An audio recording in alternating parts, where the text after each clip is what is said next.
అందరికీ వందనాలు. యేసుక్రీస్తు వారు శిలువ మీద పలికిన 5వ మాట. యోహాను 19:28లో చూసుకుంటే గనక, నేను తప్పిగా కొని ఉన్నాను. యేసుక్రీస్తు వారు మన యొక్క శారీరక బాధను మరియు దాహమును శిలువపై అనుభవిస్తూ ఇలా మాట్లాడారు. ఈ చిన్న మాట మనకు యేసుక్రీస్తు వారు జాలిని, మన మీద మితిలేని ప్రేమను, అంతేకాకుండా మన శ్రమలు అవసరములు ఆయన ఎరిగి మాట్లాడినా మనకు అర్థమవుతుంది. ఈ విషయం గురించి మీకు ఒక చిన్న కథ చెప్పాలనుకుంటున్నాను. ఆ కథ పేరు ఏంటంటే యేసయ్య మరియు సమరయ స్త్రీ.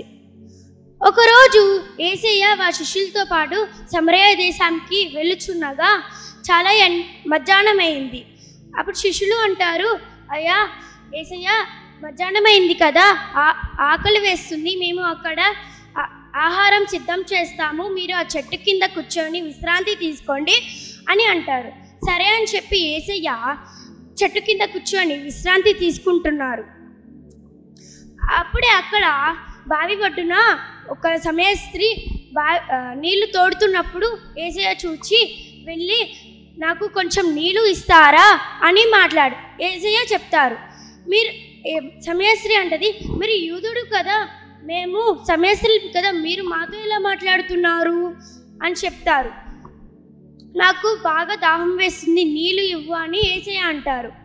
సరే అని చెప్పి సమరయ స్త్రీ నీళ్ళు ఇచ్చినప్పుడు యేసయ్య అంటాడు, ఈ నీళ్ళు బాగున్నాయి, కానీ నువ్విచ్చిన నీళ్ళు ఎప్పటికైనా దప్పిక అంటారు, కానీ నేనిచ్చిన నీళ్ళు ఎప్పటికీ దప్పిక అన్నారు అని చెప్తారు. అప్పుడు సమరయ స్త్రీ అంటది, ఆశ్చర్యంగా అవునా అని చెప్పింది. అప్పుడు తను యేసయ్య సమరయ స్త్రీ గురించి, తన కుటుంబం సభ్యుల గురించి, అలాగే తన బంధువుల గురించి, అలాగే తన భర్తల గురించి నీకు అప్పుడు ఇంతమంది భర్తలు కదా, నీకు అప్పుడు ఇంతమంది బంధువులు కదా, నీకు ఇంతమంది ఇంటి సభ్యులు కదా అని చెప్తూ ఉన్నప్పుడు ఆశ్చర్యంగా చూసి, నువ్వు ఒక నిజమైన ప్రవక్తవా అని సమరయ స్త్రీ అంటది. అప్పుడు యేసయ్య ఏమీ మాట్లాడాడు. అప్పుడే శిష్యులు వచ్చి, అయ్యా భోజనాలు సిద్ధమయ్యాయి, మీరు రండి అని చెప్తారు. సరే వెళ్ళిపోతారు యేసయ్య. అప్పుడే సమరయ స్త్రీ బావి ఒడ్డున నీళ్ళు తోడుకొని వెళ్ళిపోయి వాళ్ళ ఊరు ప్రజలందరికీ చెప్పేస్తుంది, యేసయ్య గురించి సువార్త చెప్పేస్తుంది.